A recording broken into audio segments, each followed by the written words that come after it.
احمد، انا عايزه اروح عند ماما. طب سلمي عليها. ما انت ما صدقت.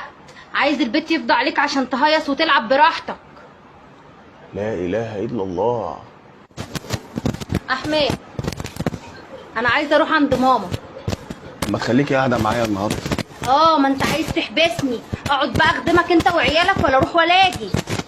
لا اله الا الله. احمد، انا رايحه عند ماما. طب اللي ريحك. يعني وقصدك ان وجودي مش فارق من عدمه؟ لا اله الا الله. احمد، انا رايحه عند ماما. طب تحب اروح معاكي؟ يا اخي حرام عليك. انا رايحه هناك عشان اقابلك؟ ما تسيبني اقعد مع اهلي براحتي. لا اله الا الله. احمد، إيه؟ انا رايحه عند ماما. طب خدي بالك من نفسك. ده بدل ما تقول لي اقوم اوصلك بدل ما حد يضايقك. لا اله الا الله. احمد، انا رايحه عند ماما. تحب اجي اوصلك؟ ليه؟ فاكرني عيله صغيره ولا الحراميه يخطفوني؟ لا اله الا الله.